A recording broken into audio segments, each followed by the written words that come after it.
Everyone, Lee, Planet Doug, everybody, coffee time. I'm in my new hostel now. I know I haven't posted yesterday's video yet. Um, Yesterday's video I thought was more or less just going to be coming over here and just transferring over here, but I ended up getting a few things. I went out exploring a little. Okay, I should be live, but for some reason, okay, there it goes. It's kicking in. I'm trying to see how much of a lag there is between this, me actually doing this, and it actually popping up on my screen here. It seems like quite a bit of a lag, actually. And there we go. Wow, that is pixelated. Is it really that badly pixelated for everyone else too? Because mine is extremely pixelated and buffering. Um, yeah, that's really bad, huh? Maybe if I switch from over to data on my phones, let's see. I wonder if I could switch off. Okay, that got rid of the pixelization, huh? Their upload speed here must be really bad. I'm struggling right now. So is that better, everyone? I just switched to my data. Yes, I think it's showing better on me. Wow, that really looks better. Okay, yeah, I just had to switch to from Wi-Fi to data. I should probably, the upload speeds that I did test yesterday, or not yesterday, the day before, I'll retest those again. That should be good enough, without the pixelization. So, yeah, right now I'll just be running off my data. So, but I got everything, I got the card topped up. So if this actually, I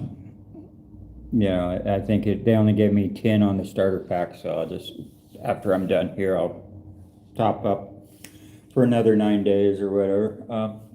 Anyway, yeah, I did yesterday. I'll put up the video. It's already uploaded and stuff. I just got to put like a thumbnail on it and a title, but everything else is all the information was in there. I ended up just transferring from that hostel over here, and then I just hopped on my bicycle and went out. I checked out the park across the way.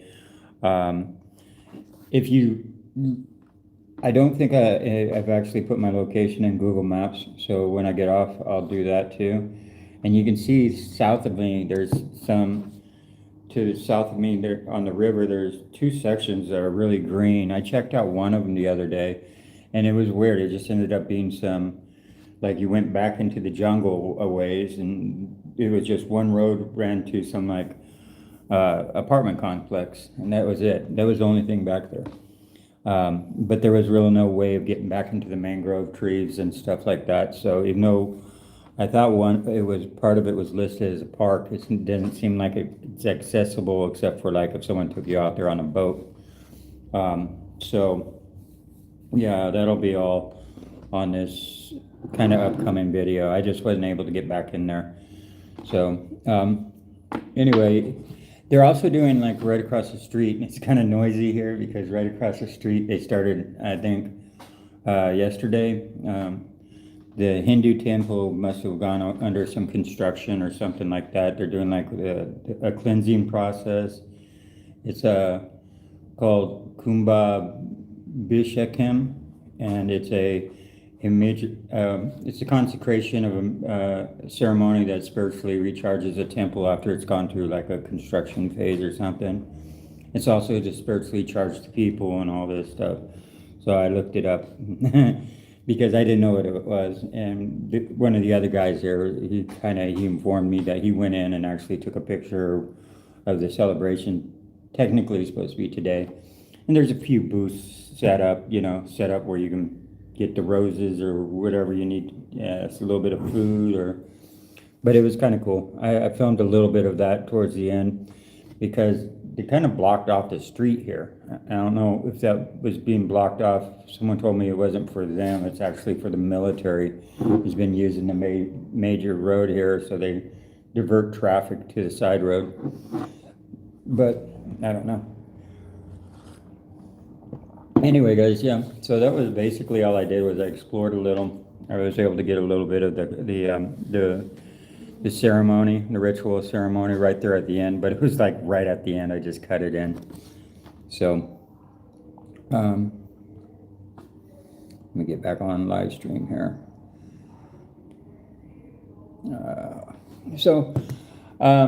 One thing I'll probably start doing if I'm going to be doing these like daily and stuff, I'll probably try and start like averaging them around a half an hour. So I'm just giving you guys a heads up. That way they'll be in smaller bite-sized, chunks. So people later on, it's easier to digest a half an hour live stream than it is to click on it and watch a whole hour, for people that are catching it later. So I figure I'll just try and keep plus if I'm doing it every day, I won't run out of stories as fast. But a story has to come to mind. I noticed that Flea mentioned that. See what my new rambling was going to be. I don't know what my rambling's going to be. It's too early, but so it looks like Doug, you're getting rained on, or gray skies. No rain. Sorry. Yeah, no, we're pretty well. We're dry over here too. There's no rain right now. I know it's the rainy season. I've been told that for the last 6 months. And it's true. It's for the last 6 months I've been told, it's rainy season. I'm like, how long does this rainy season last for? So half the year is rainy season, half the year is summer. So I guess that's it. So I kind of showed some people around. And I know on the video that this is the new hostel, guys. This one's a private room, I think. I think they're $9 a night. So this is the actual bunk beds. So it's only 4. Yeah, so this is like, once these 4 sell out, that's it. Then they only have like 2 private rooms. Right across the way here, let's see. Come on, well, you can't really see it, but that's the park over there. It's basically just a soccer field. That's all it is. The Hindu temple is like right over here. Outside of that, they do give you lockers that are big enough to actually put your backpack in.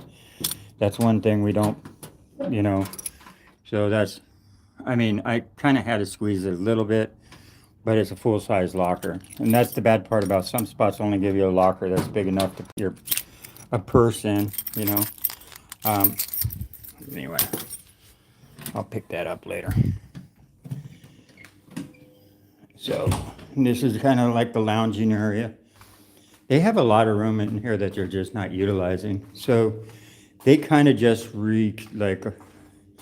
retouched this up. Full kitchenette, more or less, They have a conduction, I think is what they're called, conduction stove, refrigerator, hot water. So this is a big lounge area.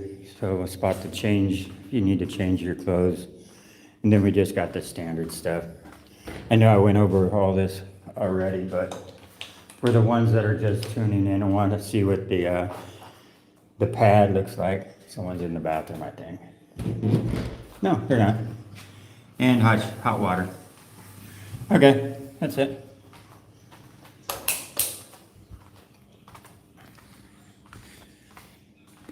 So that's the new place. Like I said, there's a big difference in the price. The price was 35 ringgit at the other spot. Here, it actually, I don't know, they didn't charge me the tourist tax. So even though it's all done online, basically it's done through like Agoda. So Agoda usually puts the tourist tax and everything right on top of it. It came only out to like for 3 nights, $15 and some change. So I mean that's like absolutely no tourist tax, no nothing. So I don't know what's up with that. It wasn't listed as tourist tax or anything. So maybe he's just a new, he's a new hostel and he doesn't know that he's supposed to be charging that. And maybe later on he'll find out that he should have been charging it, but for right now he's not. And actually on Google Maps it's listed as 20 ringgit night, 20 ringgit per night.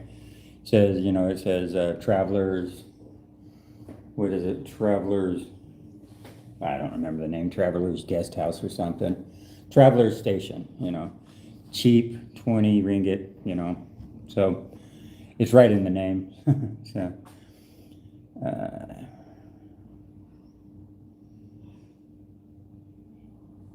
yeah, that's what I keep running into. I keep running into, so Doug said something about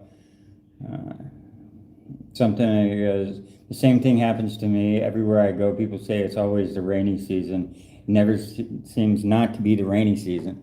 I run into the summer. So since I've been in Vietnam, down through Cambodia, into Thailand, and now down into Malaysia, that whole trip was the summer. Everybody's like, oh, it's the hot season. Oh, it's the hot season. You came right during summer. I'm like, how long are you guys' season? How long are your summers here, Do you have an agreement with the sun or something that it actually spends a little more time over you guys? Because I swear, it was like now in Cambodia, it definitely was, man. Cambodia whooped me hard when it came to the heat, not being able to get out of the heat, into the shade. And you see that like on my early videos for all you people that did watch my struggle on the early videos. That especially along that border, man, that border whooped me. When they anyway, yeah, that was crazy. That was hot. So that was something I remember about that. But now I'm seeing a repeat of that. Well, it's it's the hot season. I'm seeing the same thing with the rainy season. Everybody's like, oh, it's the rainy season. Oh, it's the rainy season. I'm like, it's been the rainy season now for how long is the rain? And I asked one person, they're like, no, the rainy season's over. So I was like, but I thought it was the monsoons. They're like, no, it's over. So I'm like, okay.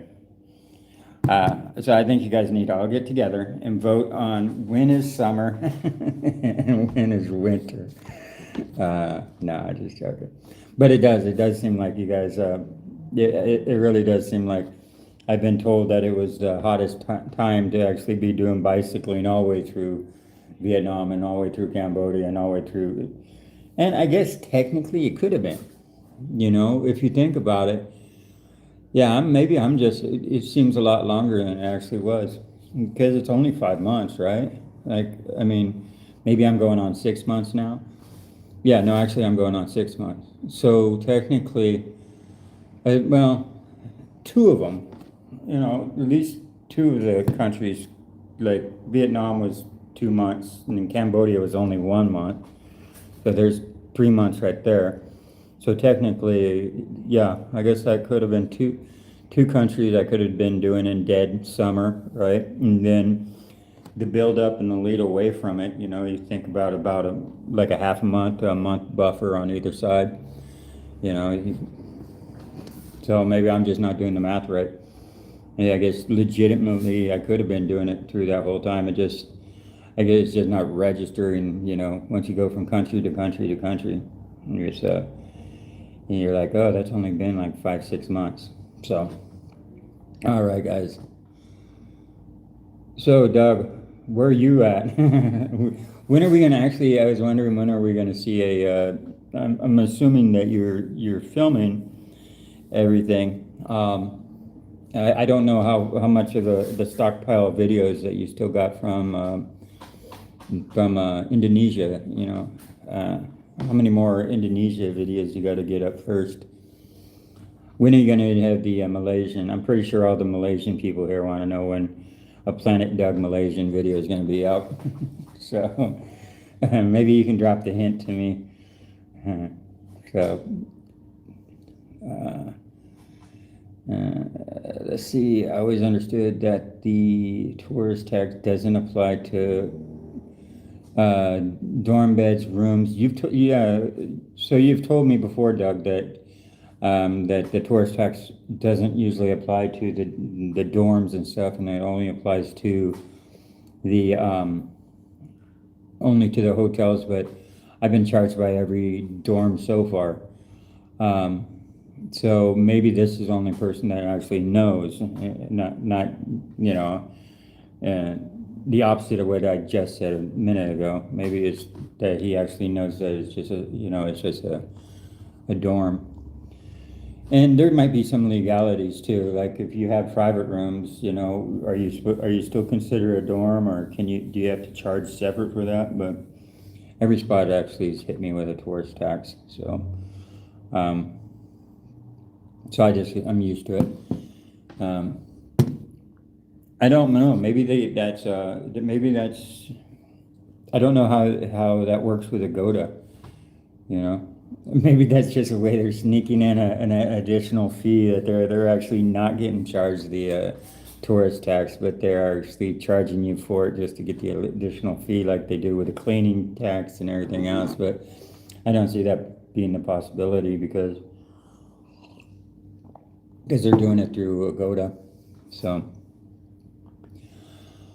all right. So, what is the plan today? The plan today is I'll try and get that video up from yesterday. Like I said, when I don't have anything really planned out, I usually just get on my bicycle and hope that something's going to pop up. That's usually the strategy. See what life will write into, throw at us, like throw a dog a bone. You just grab the camera, hop on the bicycle. I do that, and I get on Google Maps or something and go for a green zone. But the green zone I went to yesterday only ended up being those apartments. So there is some actually good hiking that I'm going to do later on. It was closer to my other location, but my other location's only like a kilometer and a half away. So, but I got to slow down my roll a little. This town, I just decided to throw up my feet. Before I go anywhere, I want to try and, utilize the fact that there's a 20 ringgit place here. You know what I'm saying? A 20 ringgit spot is very rare that, because it's an actual 20 ringgit spot. A lot of spots are 20 ringgit plus tax. So now, so now you're looking at upwards of $20 or upwards of $10. So I might stay here a little longer, but I might do some combination days. And but yeah, I'm going to keep my live streams to half an hour. I don't know what to ramble about, guys. Honestly, I just want to touch base. Today will be based in Malaysia. Next video, okay, so Planet Doug says today's video will be based in Malaysia. Awesome. Yeah, and make sure, give me a heads up in the Telegram. I'll try and check that more frequently. That way I can post it in my little area too as soon as it's up. It's just a little extra advertisement, never hurts. Spread it across several platforms. That way, anyway, I think sometimes the operators are taking advantage of the confusion.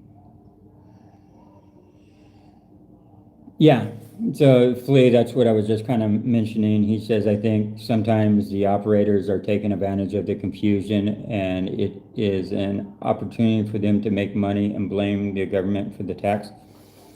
I see that practice a lot with the in Malaysia, the sneaky practice. And the thing is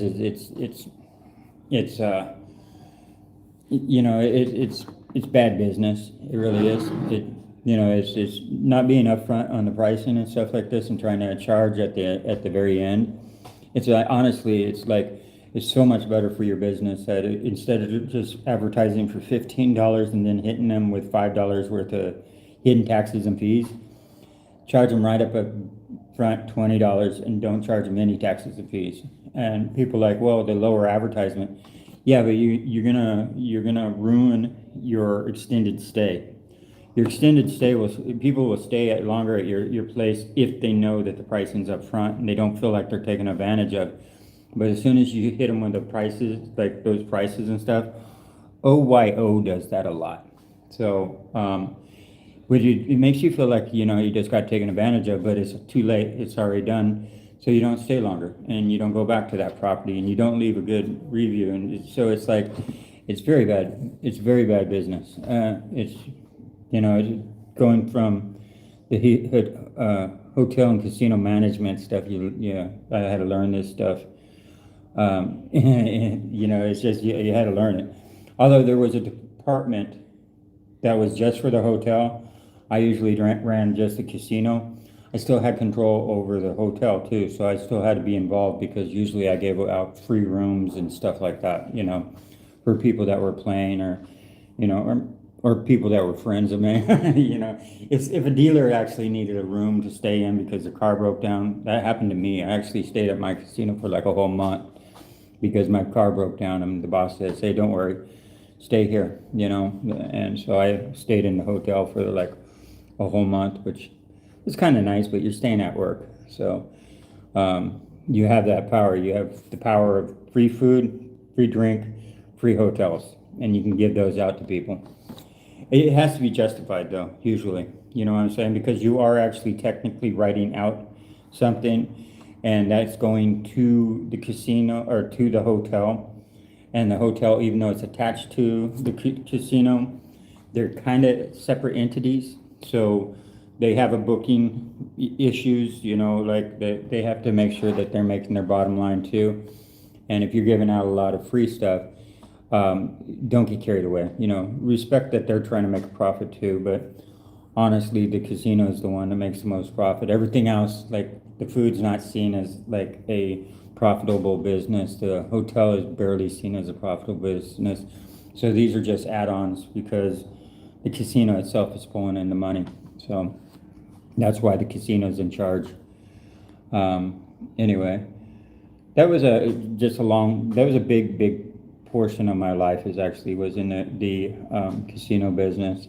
I spent a lot of times working really hard and climbing my way up the ladder, and also at the same time paying my way through community college for hotel and casino management and getting no sleep, because I'd be like, how many classes can I take, right? So I'd take 2 classes, sometimes because you could take one class which was on Thursday, like let's say Monday and Thursday, but this one was on Tuesday and Saturday or something, right? And you try and juggle them, you try throwing a 3rd class, and then you realize, oh crap, now I can't get any sleep. So you're like going to work, working, getting off work, taking a shower, putting on some clothes, going to school, coming back, sleeping 2 hours, getting up, going back to work, and it's just like I messed up. I didn't schedule it right.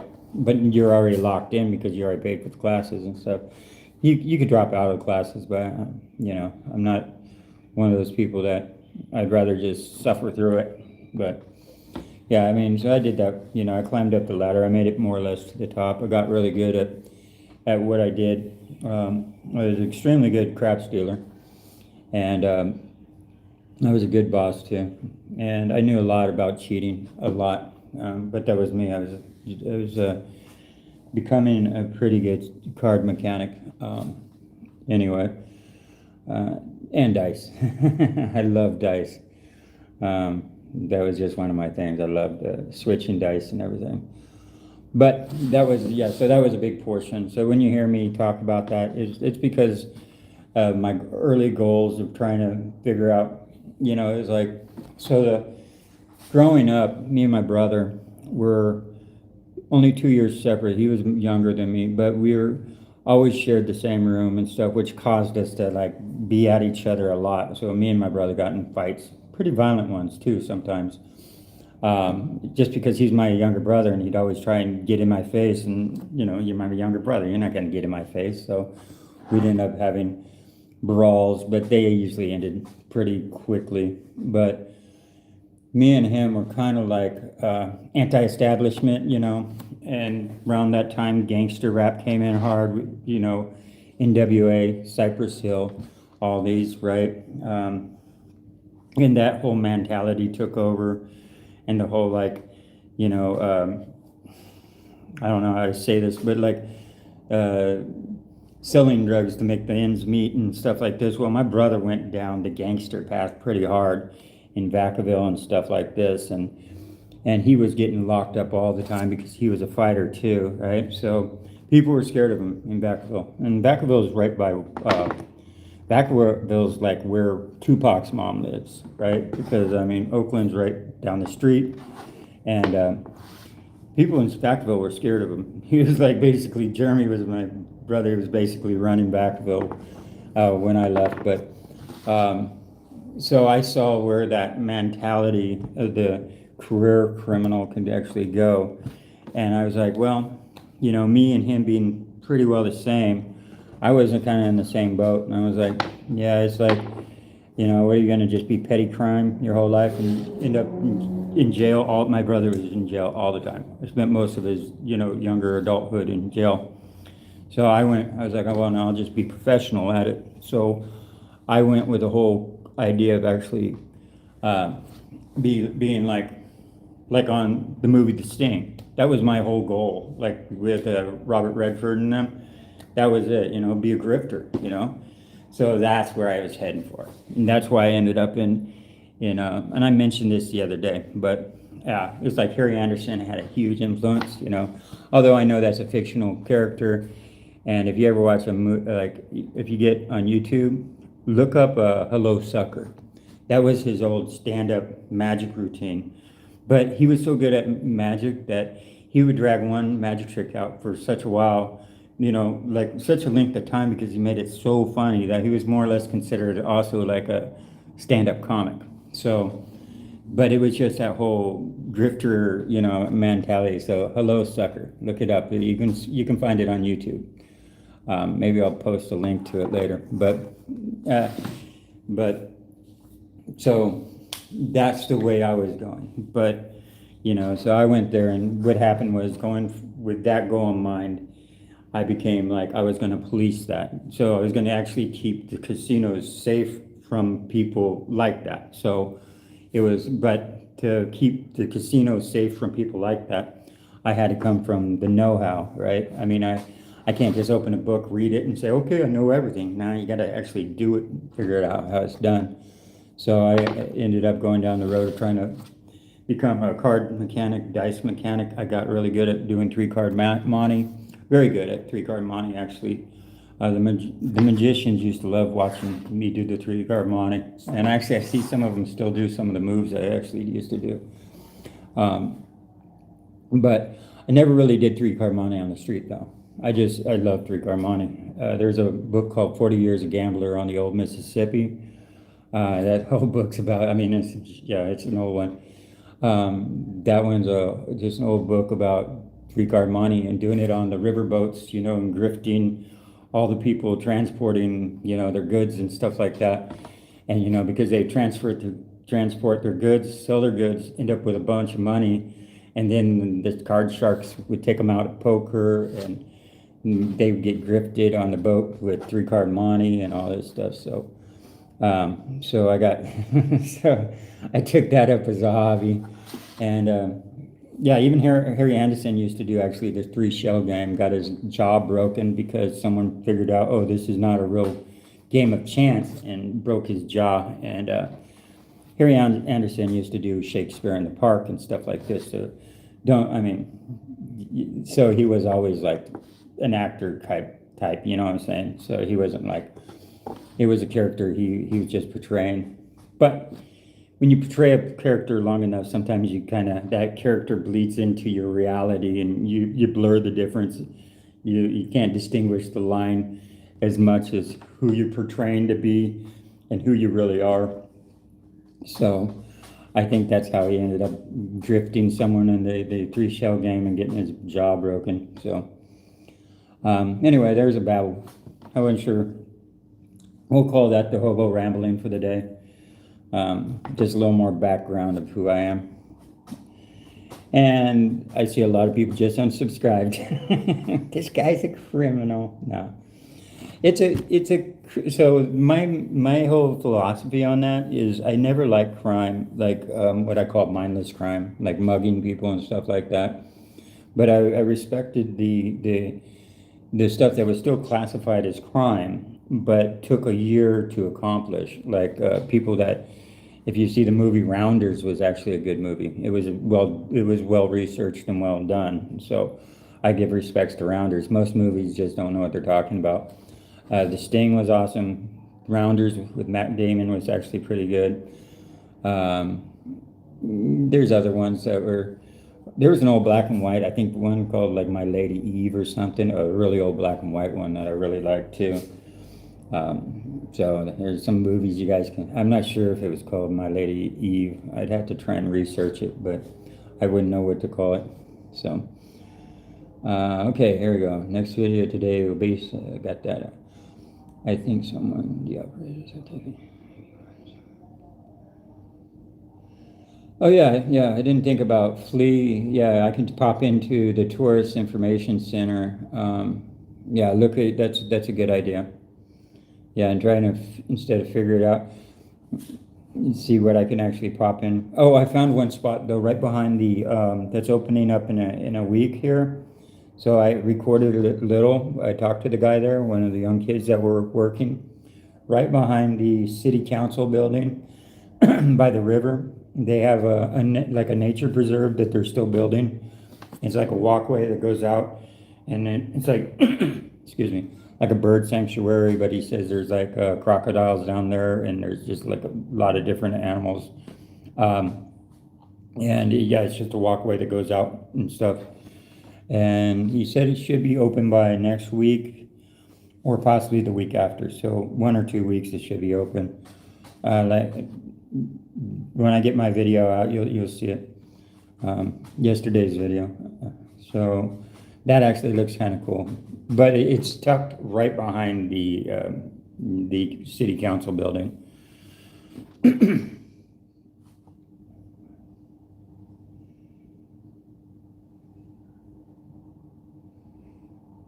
Yeah, okay. So it says my current hotel charges a 5 ringgit cleaning fee in cash, but only through Agoda. I noticed that too. It's because they can sneak that in Agoda. That means it won't show up on. I noticed that it won't show up on your bill until they like send you a mailing fee, right? Because they did the same thing to me. On the email, it's attached to the bottom. I'm like, you got to be joking. So yeah, not only do they charge you in like your taxes and fees, they also hit you with another tax and fee right at the end. So I've ran into where it's listed, there's a 6% this charge, and there's a 8% this tax, and then there's also a $2 cleaning fee, and then a 10 ringgit, so it's really the hotels and stuff. I mean, if how would you put that? I think that Malaysia could really improve like tourism and stuff like that if they got that under control just a little bit. Just because like you can get used to the 10 ringgit tourist tax, but once it's just like fee after fee after fee after fee, and it's such a common practice that and you know what I'm saying, it's such a common practice. It's like, it's got to be hurting the tourism. But then again, this is the cheaper spots. I'm pretty sure that once you step up to the $20 a night, $30 a night, that type of practice is probably not done as much. But I don't know. I don't pay that much. If it's over $10, I'm going to bust out the sleeping bag, or not the hammock.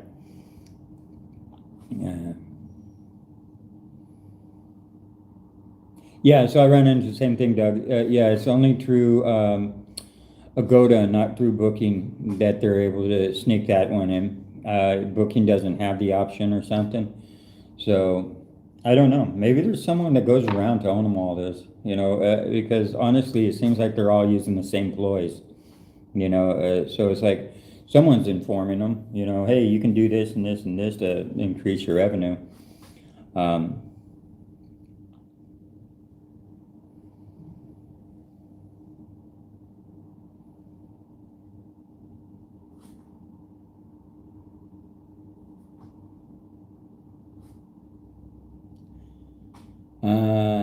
yeah, well, there's always going to be scammers in the tourist hotspots. Yeah, so someone mentioned this. Uh, anyway, free lunch and dinner at the Hindu temples. I don't know if they're. I don't know if free lunch and dinner in front of the Hindu ceremony in front. I have no idea. Honestly, the food's cheap enough where. I saw a food vendor, so usually if they're giving out, I don't know. I don't know how the Hindus do it, if they give out free food and stuff. You see, the thing is, I'd be really careful about like eating food at like one of these ceremonies because I end up popping something in my mouth that I wasn't supposed to. They're like, "No, that's part of the that's part of the offering you just ate." I'm like, "Oops." So I mean, I have it. I'm assuming I would do that. Knowing my luck, I'd probably pop something in my mouth that was supposed to be an offering. Um, sorry, let's see. There should be a free lunch or dinner. You should also check out for your accommodations and entrance tickets. Okay, I had to take a screenshot of that fleet. I had to look into that. Yeah, Agoda and Booking.com are separate entities, but they're owned by the same company. Yeah, but those are the two companies that are being used the most. That's why their prices are pretty well always the same. Even if they're listed different, once you get on the app, they're usually the same. The difference is usually like 30, 40 cents, not much. But yeah, so I looked into, someone told me, because if you look at it, someone that's getting a printout from Agoda or something like that, it usually has Booking.com on the paperwork. So the billing and all that stuff usually runs through the same mother company. So yeah, they both are owned by the same company. They're just supposed to be handling their own business, their own platform separately from each other. How that works, I don't know, honestly. I'm pretty sure there's plenty of information that's being passed between the two back and forth to make it more advantage, but who knows? Now, I am told that Agoda does charge less than a Booking.com, so that's why the preference, the people prefer to use Agoda is just because the platform charges less money. So, yeah, I don't know why that is. You'd think they'd be about the same.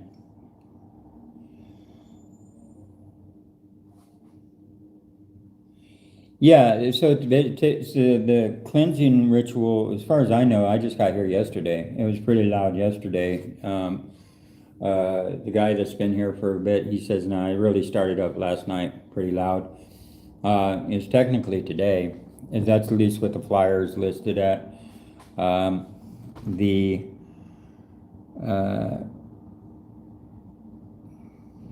to see when.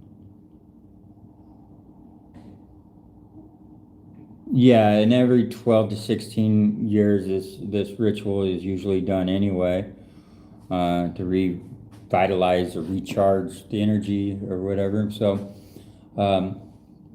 yeah, like I said, I'm speaking out of ignorance though, because I really don't know much about it. I just found out about the ritual yesterday because I went over to find out what all the noise was and tell them to quiet down. No, I just wanted to see what was going on because they were blocking off the street. I wanted to see if it had anything to do with the noise across the street, and they were all like burning stuff and like fire pit, fire pit, fire pit. I mean, it looked like a pretty cool campsite but indoors. So I filmed it a little, and then it was like, yeah, no, it looked pretty cool. And they're all out there with their horns and blowing their horns, and yeah, it was kind of funny. Their conch shells are. Hey, brother Matt, you kind of caught me late here because I'm trying to keep my my my live stream's to half an hour and it's already at 40 minutes. But sometimes I just keep rambling on. I managed to book. This morning I managed to book a Kuala Lumpur, a KL, and a flight for 141 return fare. What is Traveloka? Is that like a generic knockoff of Travelocity or something? Traveloka. I don't know. And Klook. I've never heard of those two platforms. Flea. But that's okay. I mean, that's because some of these platforms are just for Malaysia or for Southeast Asia. Actually, I never even heard of Agoda until I got here. Agoda's not, well, at least wasn't a real big thing when I left the United States. It wasn't until I was in Thailand. When I landed in Thailand and everything seemed like, looking on Google Maps, Agoda kept coming up. I'm like, man, Agoda is a popular platform. And Booking.com was not as much as Agoda, so I decided to install the app. So now every time I book a place, right, it comes up as my residency is Thailand. So the lady at the campground thought I was going to be Chinese or something. That's what she says. She said, I was expecting a Chinese person or an Asian person because it says you're from Thailand. I'm like, oh no, that's probably because that's where I got the app at. That's where I installed the app. So it just basically, that was my location at the time. So yeah, so by Agoda, I'm from Thailand. And actually, someone else told me that you can get around the foreigner tax. I know someone that got around the foreigner tax by putting in that he's from Malaysia on the app. So the app doesn't charge him the foreigner tax because he listed his residency as Malaysia, and Agoda doesn't really check this. I guess it didn't check or something. I don't know how he does that if he's using something from, I think trying to remember where he was from, but like, if you put down Malaysian as your address. So anyway, that's how he told me he got around the tourist tax.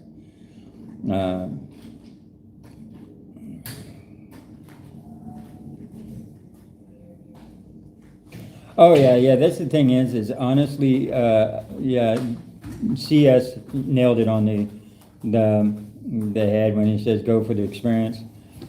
But some will have a weekly Friday free food in the evening. Honestly, there's usually always some type of church group or something in every country that serves food. So I'm pretty sure you take advantage of some of those over there, Ali. You said you go to the soup kitchen. They're just soup kitchens. It's a way to feed the poor. So like if I really wanted to just go hit up a soup kitchen, I could. But the food is actually decent enough priced that I don't really have the need to do that. So I can just go to the restaurant and it only cost me $3. Well, in the United States, $3 is the price of a candy bar. You know what I'm saying? And I'm getting a big old meal, you know what I'm saying? And a drink and all that. So yeah, so I can just pay for the convenience of going out my door instead of going all the way down to the homeless shelter or the soup kitchen or wherever and doing it that way. And I have nothing against that. I've utilized these programs my whole life. So, I mean, you know what I'm saying, when I need to. Soup kitchens are awesome, It's a good way to actually get to know the homeless crowd too. If you're going to be spending time with the homeless crowd. So if you're a camper or anything like this, you can find out benefits really fast. Like we used to have something called Obama phones, like free phones and stuff in the United States. If you needed a phone, you could do that. If you really need to like figure out, but yeah. So I have no problems with the way. I just don't know how each country is set up. So, but I'm pretty sure.